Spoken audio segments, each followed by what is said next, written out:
How you doing? I'm Callan and this is Slacked Ham. Today we're looking at the most haunted churches around the world. So hit that subscribe button and get ready for more creepy content just like this.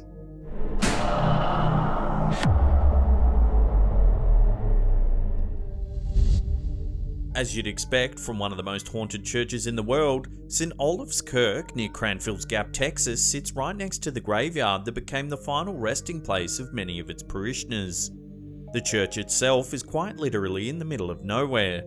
Photos of the church show it all alone in the middle of a field, a solitary building just waiting for spirits to inhabit it. The Norwegian settlers who founded the town in the 1860s built the church from hand-hewn limestone.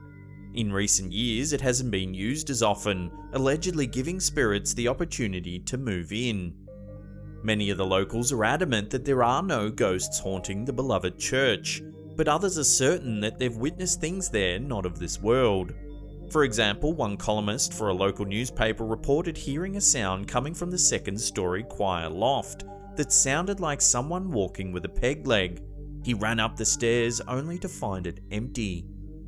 Other recent visitors to the church have reported hearing muffled voices when they're alone in the building. Interestingly, they claim that the voices get louder if you sing hymns while in the church. In addition, many have reported spotting orbs of light in the church that resemble parishioners sitting in the pews. It seems that many locals are so loyal to St. Olaf's Kirk that they've even stayed beyond the grave.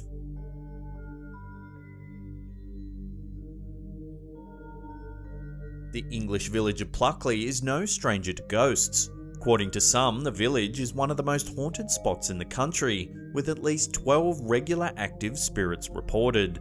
Therefore, it stands to reason that St. Nicholas Church could also be one of England's most haunted churches. Those who pass the church late at night have in fact reported that they regularly see the lights on in the building, when it's clear there's no one there inside. In addition to the lights, there are a few corporeal ghosts said to haunt this particular church.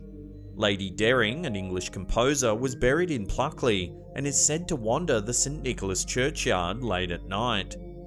Visitors have also spotted a mysterious lady in red, an unidentified female spirit in a red dress, who reportedly searches the churchyard for her lost child. The spirit of a local miller has also been spotted searching the churchyard for a lost love, and the ghost of a former monk has been seen wandering in the area. No one has an explanation for these bizarre events, but it seems clear that something about the St. Nicholas churchyard is acting as a beacon for these wandering souls.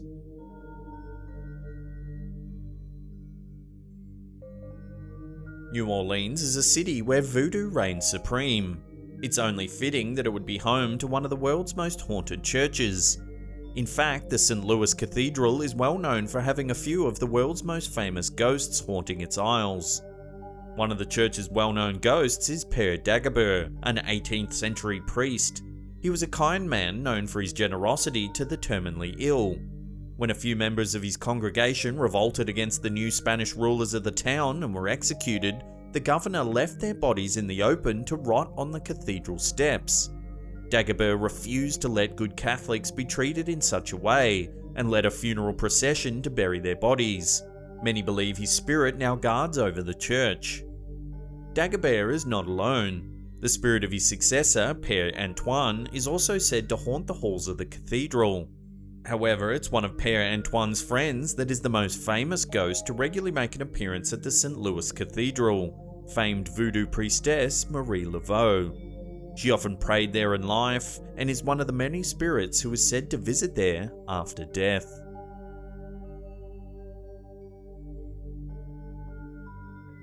On St. Luke's Day in 1871, John Craig Miles, head of a prominent family in Cleveland, Tennessee, took his granddaughter Nina for a carriage ride that would result in a deadly accident.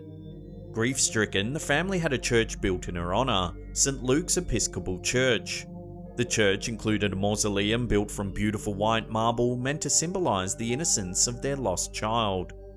However, the pure white colour of the marble didn't last long. Shortly after the mausoleum was completed, strange red streaks began to appear in the marble. Those who first saw it commented that it looked as if the marble itself was bleeding. Over the years, the marble has been examined by numerous scientists, but no one can explain why the stone has turned this disturbing shade of red. Many of the locals have a simple explanation for the chilling occurrence. They believe that the stains on the marble are a sign that young Nina's ghost is present in the St. Luke's mausoleum.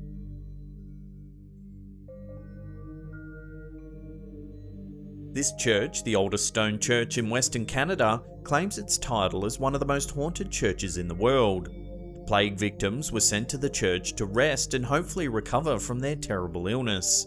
Unfortunately, the majority of them lived their final days behind the church's walls. Today, visitors to the church frequently report hearing the anguished cries of suffering victims who met their painful and tragic ends there. In addition to the plague victims, St. Andrews-on-the-Red has plenty of other spirits to keep visitors on edge.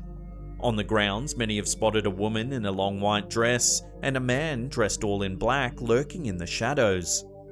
Others have spotted a pair of glowing, disembodied red eyes that have popped out suddenly, startling anyone unfortunate enough to come face to face with them. Some visitors have even reported a ghost car at the church's main entrance. One of the most terrifying stories about visits to this particular church come from the days after people leave. Many visitors report after they've spent some time at St. Andrews-on-the-Red, they suffer from terrifying nightmares for several nights following their visits.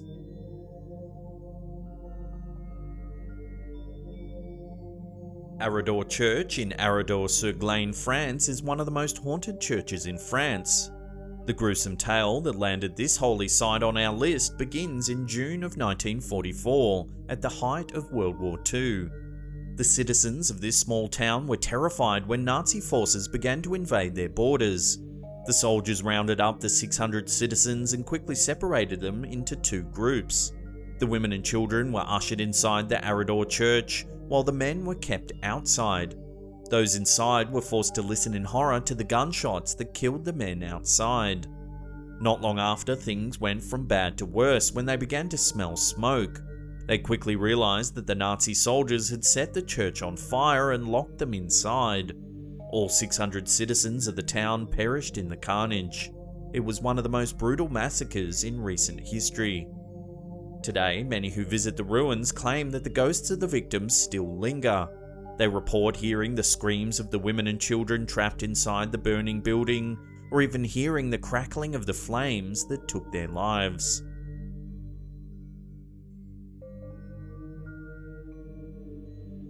What could make the parishioners of a small church in Clopple, Bedfordshire abandon their place of worship in droves? The history of St. Mary the Virgin Church in England is one of the most bizarre and dark stories that any church has ever had to tell. It all started when rumours began to circulate shortly after the church opened, that it had been built facing the wrong way, not properly oriented towards Jerusalem. Many abandoned the church at this point, but some continued to worship there. Soon after, more rumours emerged that it had been built on a leper colony. In 1963, newspapers began reporting that the graves of 6 women had been dug up by local Satanists, who had used them to perform a black mass at St. Mary the Virgin, even leaving a skeleton behind in the church. Later that year, a young student admitted to killing a cockerel and sprinkling its blood in the church. Other black magic has been reported in the church, and its parishioners are now non-existent. Now, the church is primarily of interest to paranormal investigators, who are investigating the church for demonic activity.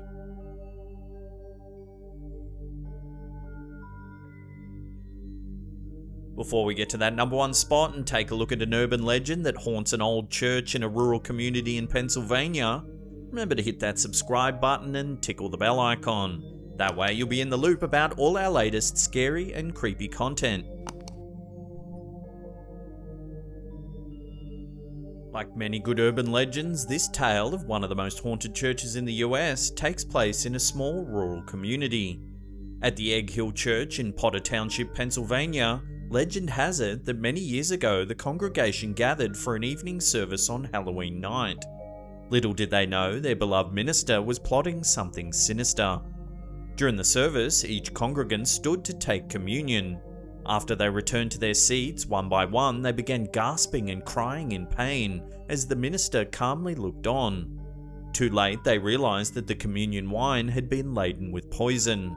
When the gasps ended and the entire congregation was still, the minister dragged each body from the church, permanently staining the floors with the blood still dripping from their lips. He buried them outside before tying a noose and hanging himself. According to the locals, anyone passing by the church late at night can still hear the dying screams of the congregants echoing through the air. If you're really unlucky, you might catch a glimpse of the murderous minister stalking the grounds of the haunted churchyard. Whether this legendary 19th century tale really did happen is open for debate, but many locals swear on dark, misty nights they've seen the crooked grin of the church's old minister as he stands in the shadows presiding over his dead congregation. If you want to see more about Most Haunted series, then check out that video on the top there. Otherwise, there's a paranormal playlist there you can binge on for hours. Leave us a comment down below and hit that thumbs up button because it lets us know you're enjoying the content. And that's it for me. I'll see you all next time.